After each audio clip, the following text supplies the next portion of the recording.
مع ان درجات الحرارة اللي جبتهم في اول جولة وتاني جولة وتالت جولة. اخر جولة جايب حاجة وعشرين نقطة، الجولة اللي قبلها حاجة واربعين، في اول جولة حاجة وستين نقطة. فلقد اتخذت القرار باستعمال الوايلد كارد في الجولة الرابعة. نشوف بقى هنعمل ايه، هنبيع مين ولا نجيب مين، وربنا يستر واللعيبة تظبط معانا بس. ف شوف قناة فارس جرس وصلكوا جديد، ويلا نخش نشوف هنعمل ايه في الوايلد كارد.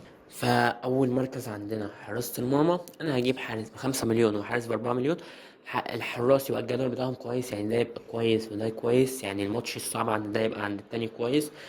فأول حارس هجيبه بخمسة مليون هو من كريستال بالاس. دفاع كريستال بالاس وحارس كريستال بالاس كويسين لحد دلوقتي. فهجيب هندرسون من كريستال بالاس بخمسة مليون. عنده أول ماتش سهل قدام ساندرلاند، تاني ماتش قدام ويست هام. ويست هام اللي لحد دلوقتي في الدوري مش بشكل كويس، هم في آخر ماتش عملوا مفاجأة وفي آخر دقايق جابوا تلات أجوان في نوتنجهام. بس يعني يظل اللي هم لحد دلوقتي لسه ما قدموش حاجة الموسم ده. وعنده تالت ماتش قدام ليفربول تقريبا. فالحارس التاني بقى اللي هجيبه اللي هيبقى تالت ماتش عنده سهل هو بيتروفيتش حارس بورنموث. بأربعة ونص. تالت ماتش قدام ليدز يونايتد، فماتش سهل ليه. وكمان الماتش اللي بعده قدام فولهام، فأنا شايف إن بورنموث الموسم ده لحد دلوقتي مقدمها بشكل كويس، فهيبقى ماتش فولهام سهل بالنسبة لهم. ففي حراسة المرمى هندرسون بخمسة مليون، جنبه بيتروفيتش بأربعة ونص. خط الدفاع بقى اللي انا مش هستغنى عنه هو فان ديفان بأربعة ونص. توتنهام ماشيين كويس لحد دلوقتي، كانت مفاجأة الجولة اللي فاتت اللي هم خسروا من بورنموث. عنده أول ماتش قدام وست هام ماتش سهل، يعني أنا بالنسبة لي وست هام هيبقى ماتش سهل. بعديه ماتش برايتون، وكمان بالنقط اللي بقت تنضاف للدفاع. ففان ديفان بأربعة ونص أول مدافع معايا. جنبه بقى من نيوكاسل باك نيوكاسل ليفرامينتو بخمسة مليون، عنده أول ماتش قدام ولفرهامبتون. والتالت مدافع، انا هلعب بتلات مدافعين، فتالت مدافع برضو من كريستال بالاس هو مينوز. عنده اول ماتش قدام ساندرلاند، بعد كده وست هام، ومدافع كويس جدا وكمان نقط الدفاع فانا محتاجها. فاعتقد اللي هيبقى هو التالت بتاعي. الرابع بقى هجيب كونسا يقعد دكة بأربعة ونص من أستون فيلا. والمدافع الأخير هجيب أي مدافع بأربعة مليون من بيرنلي، تقريبا جبت من بيرنلي. فكده لحد دلوقتي هندرسون وبيتروفيتش. هلعب بهندرسون، فان ديفان، ليفرامينتو ومنوز وكونسا ومدافع بيرنلي ده. فدلوقتي انا شايف نسيبنا شويه من مدعكه نص الملعب دي ونطلع التلاته اللي قدام، عشان التلاته اللي قدام تقريبا انا مستقر عليهم.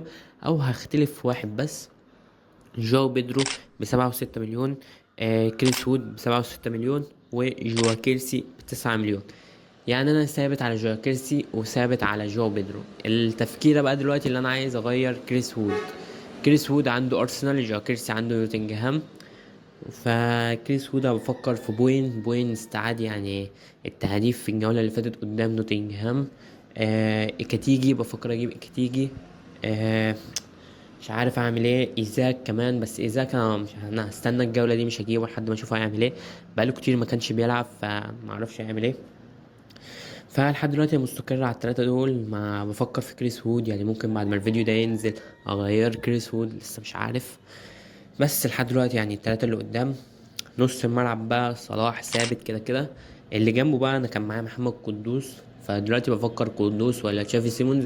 تشافي سيمونز اجابة عن المرمى اكتر، وهيبقى عايز يظهر في اول ماتش ليه مع توتنهام.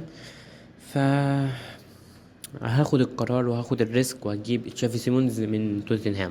والتالت اللي جنبهم بقى افضل لاعب في الدوري لحد دلوقتي من وجهة نظري هو سيمينيو من بورنموث. بسبعة ونص مليون، وعنده ماتشات سهلة يعني ليدز يونايتد نيوكاسل هو اللي هيبقى ماتش صعب شوية، بس أنا شايف إن هيبقى ماتش سهل بورنموث مقدمين موسم كويس في أول تلات جولات. فاسمينيو وصلاح وتشافي سيمونز هما التلاتة اللي معايا. الرابع بقى اللي هيلعب معاهم في التشكيلة الأساسية هو الريسك اللي مقدم تلات جولات جامدة قوي. جريليتش من ايفرتون، عمل مساهمات أكتر اللي عملها في آخر موسمين ليه مع السيتي أصلا. فهاخد القرار والريسك مع جيرليتش. والرابع بتاعهم هيبقى روجرز. ما بفكر يعني لو هغيره ممكن اجيب واحد اقل علشان اجيب ايزاك. لو هغير كريس وود، لو مش هغير حد هخلي روجرز موجود عادي، يبقى معايا واحد من استون فيلا وخلاص.